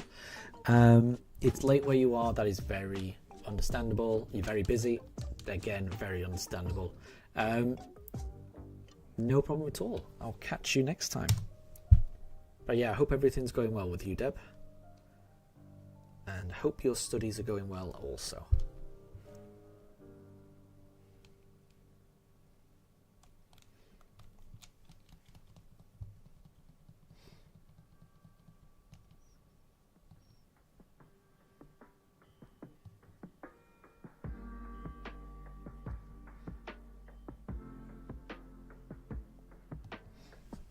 And Amelia, you felt a bit faint in one of your lessons, so you had to go to the medical bit, presumably, and have some crisps and drink some water. Well, I hope you, like I say, I hope you're feeling better after that.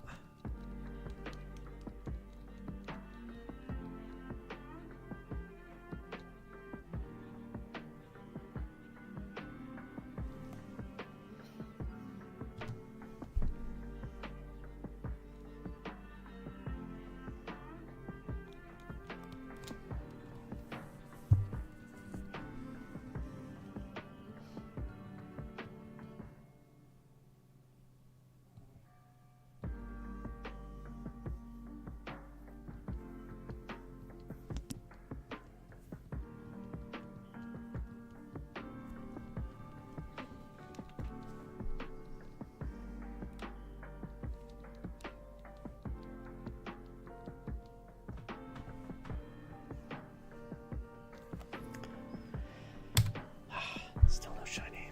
Still no shiny. And there's about 15 minutes left.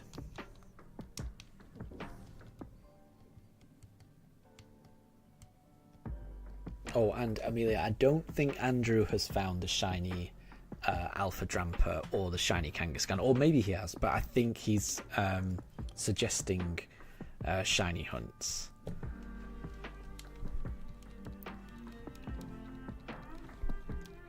I think.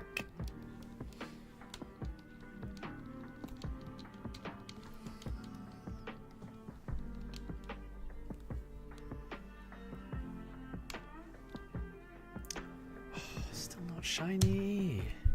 Still not shiny.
Oh, and Amelia, this is Mifa's theme, I'm pretty sure, that's playing right now.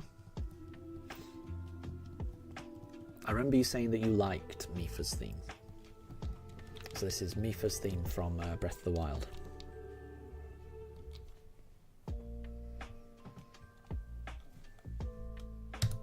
I'm pretty sure.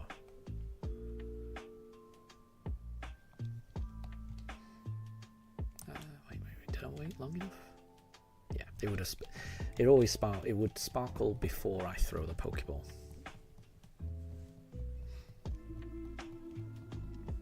So if it gets to the part where I'm throwing the Pokeball and there's been no sparkles, then I reset. Because I'm extra cautious with this Palkia. I really think when it's shiny, I will know immediately. But equally, a part of my brain is also a bit worried. So it's a bit worried that I'll miss it. So I am being ultra cautious. Like, if I was more confident, I would probably reset right now. But yeah, I wait until I throw out my Pokeball just to be certain.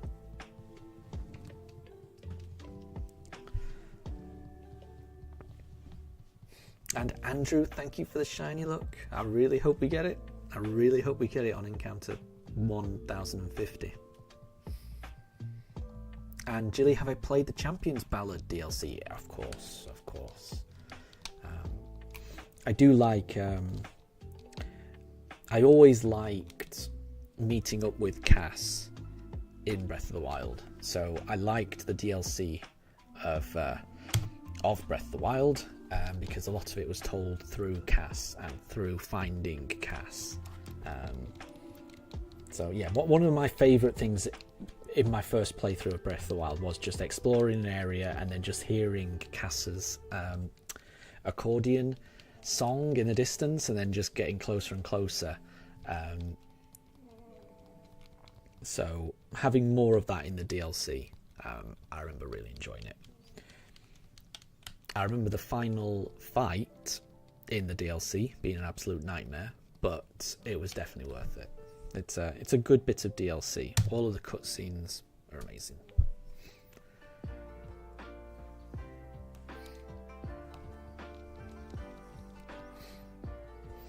And Jilly, Mifa's story with Sidon in the DLC made you tear up because of how sweet she was. Yeah. No, I know. And I remember Sidon being quite a cute little fish in that backstory. Because obviously when you meet Sidon in Breath of the Wild and in Tears of the Kingdom, he's like a fully grown adult. But in those flashbacks, Sidon is just like a little, baby fish. And Mifa is Sidon's big brother. It's a lot more obvious. I see, yeah, it is nice. And Planty, the one thing about about the Switch 2 is that your Switch 1 Pro controller does not turn the system on. Yeah, tell me about it. Look, this is what I'm using. I'm using the exact same one. A Switch 1 Pro controller, which is amazing. Does everything I want it to. I'm really not bothered about there not being any flappy buttons on the back like you get on the Switch 2 Pro controller. I can live without those. It would be really nice, and I am very confused as to why you can't turn on the system with the home button like you can for the Switch 1. It's hard for me to believe that can't be done through some kind of firmware update that Nintendo could just push. I know nothing of programming or anything like that, but I really, in my head, they should be able to do that, and the fact that they haven't and have chosen not to have that functionality, but that functionality is present for the Switch 2, it just makes me think that they're very aware that they made a very good product in the Switch 1 Pro controller, and they felt that if the Switch 2 version, they couldn't really improve on it, the original. I think Nintendo realised that they couldn't really improve on the Switch 1 Pro controller a great deal. I'm sure the Switch 2 Pro Controller is an improvement, but I would also probably argue that there's not much of an improvement. And I think Nintendo realised that and thought, well, how can we make the Switch 1 Pro Controller that tiny bit worse than what we're trying to sell people to make them upgrade? So I'm cynical. I think they did that on purpose, just to drive sales of the Switch 2 Pro Controller.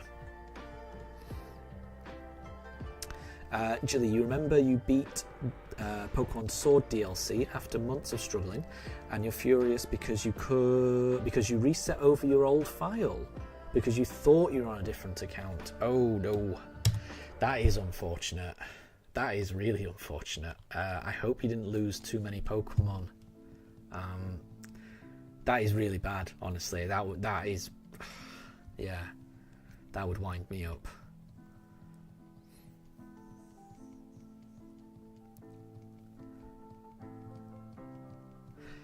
Oh, and I think I missed that, Jill. You're mad that Cass wasn't in Tears of the Kingdom. Yeah, I was upset about that.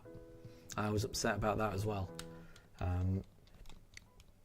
I get the impression that the Rito lived for a very long time, so in my opinion, there wasn't. I didn't think there was a good reason for him not to be there. I fully expected Cass to be there. Yeah, it just feels like he was forgotten, honestly, which is pretty sad because he was a really good character, I thought.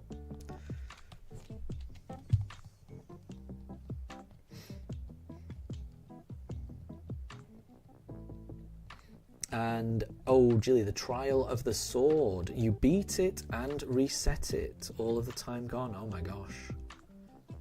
Oh, wait. I thought when you said Sword DLC, I thought you meant Pokemon Sword. Okay, right. You actually meant Trial of the Sword. Okay, now I'm with you. I'm with you now. Sorry. Because I thought you'd switch to talking about Pokemon for a bit. Right. Okay, then, yeah, I mean, that's, yeah. That is still bad because I never got close to beating that. I think I got through a few of the rooms, but I definitely never finished Trial of the Sword. It just got too intense. I never finished it.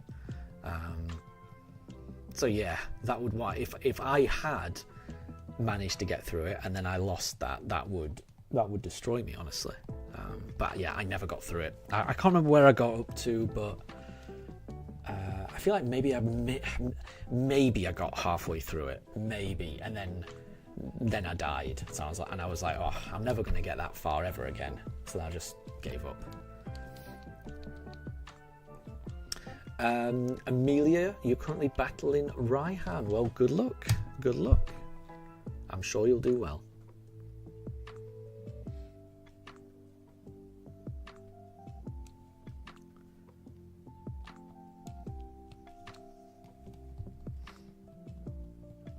But yeah, the Trial of the Sword, I definitely attempted it, and I know for a fact I didn't complete it.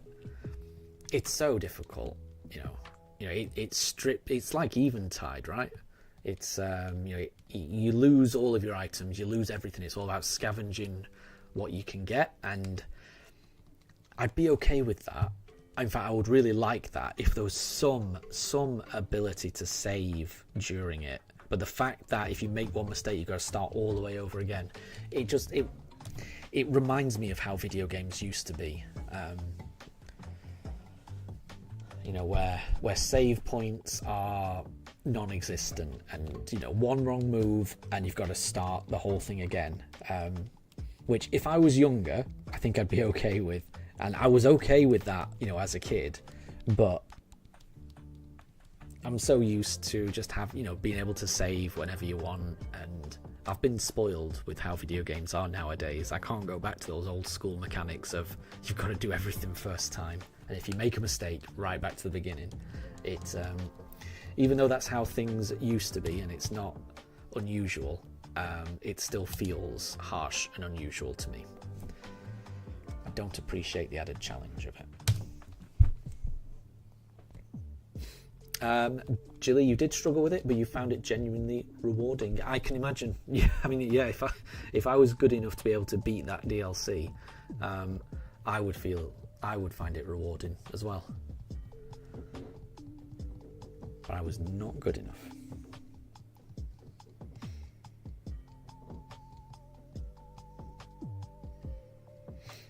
And Amelia, your new guess is that we get it on encounter number 2000. Yeah, that's roughly half odds. It's possible. It's definitely possible. Oh wait, Amelia, you've got rid of it. You've retracted. Hey, now Amelia, you're guessing 1100. You can't change your guess like that. You can't change your guess like that. You guessed 2000. I saw it. I saw it.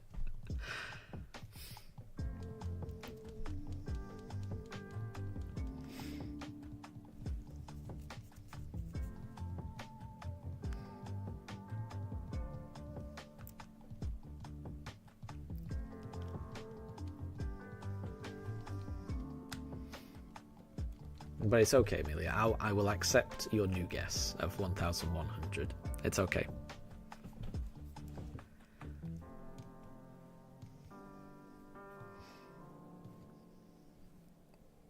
It's okay. It's okay, Amelia. I'm just joking. Honestly, don't stress about it.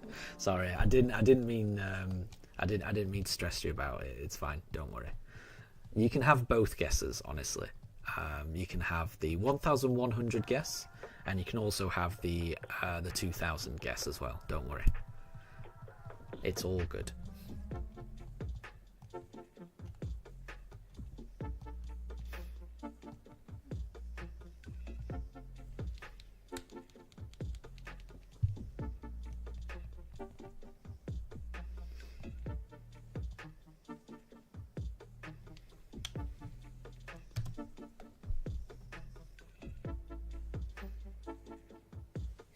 Okay, time has kind of creeped up on me. I didn't realise. We've got about 3 or 4 minutes left.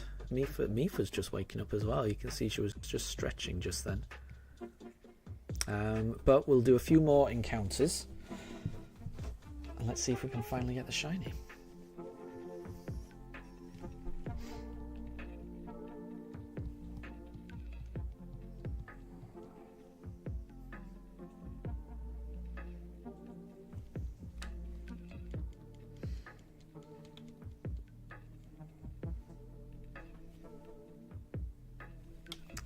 That is not shiny. And Jilly, it was raining so aggressively last night. Yeah.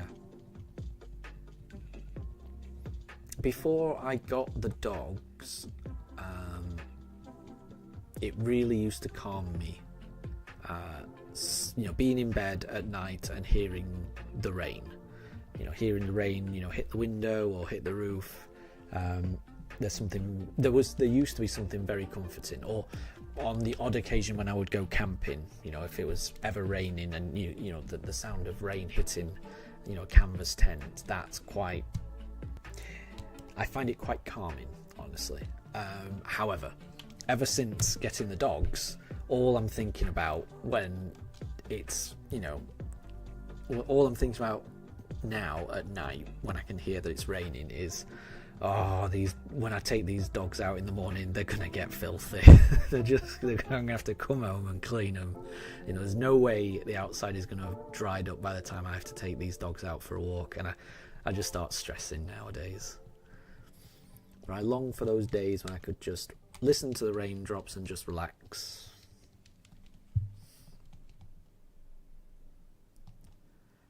And Amelia, your Raihan battle is really hard. Keep going. You will be able to do it. I promise. But yes, I would agree it's quite difficult.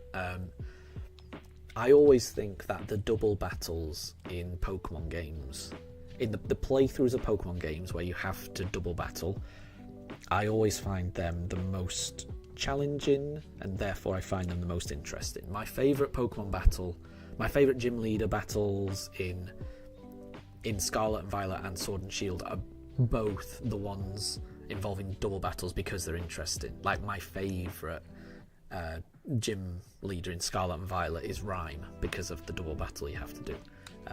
And then same with Sword and Shield. My favourite is Rayhan because of the dual battles. It adds so much more strategy, but I will admit they are very different. But yeah, you will be able to do it, Amelia, I promise. And the more challenging it is, the more rewarding it will be when you emerge victorious. Right, it is 6:59 according to me, so we'll go through 3 more, and so we'll end on 1065. That's a nice round number. We'll do that.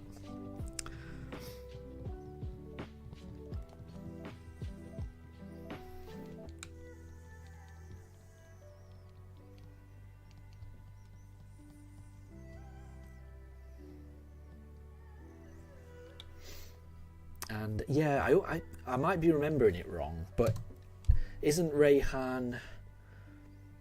Doesn't Rayhan have kind of like a weird team? Like it's not just one type. He kind of... He's again, and apologies if I'm misremembering it, but isn't he like a... he kind of specializes in weather conditions rather than Pokemon types. So he likes Pokemon that take advantage of particular weather scenarios, which I think is a great idea for a gym leader, by the way. I might be remembering him wrong, but yeah, that was another reason why I really liked him, because he just felt like he wasn't restricted by a type or anything like that. It was what works well in these battle conditions that I'm about to bring to the table, which I wish more gym leaders were like that. I don't know. I do find the whole monotype gym leader to be a bit boring. Boring's the wrong word. Overdone. Like it feels like that's how 99% of gym battles in Pokemon Go. It's one type. So if you bring a Pokemon that's good against that one type, you'll do all right. But I much prefer unpredictable battles. I think that was it. Or have I already counted it? We'll just do one more. And that should be encounter 1065. And Amelia, you won. Well done. Well done. You earned that victory. And Jilly, he's got ground types even though he's a dragon specialist. Yeah, that's what I mean. So he kind of mixes things up, right?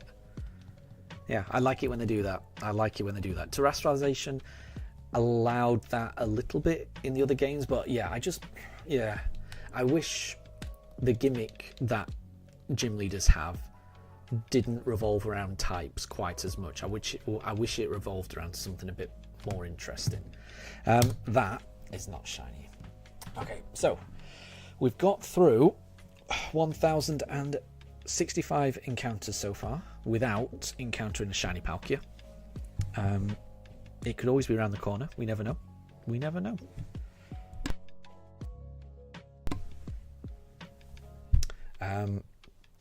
So I won't be streaming tomorrow, but I will be streaming on one of the days over the weekend. I don't know for certain what day that'll be, but I'm trying to think.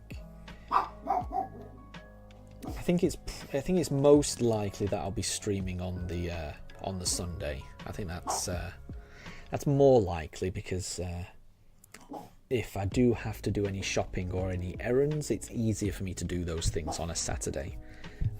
So I would imagine that I'll next be streaming on Sunday. So have a great weekend, everyone. Stay safe. Look after yourselves.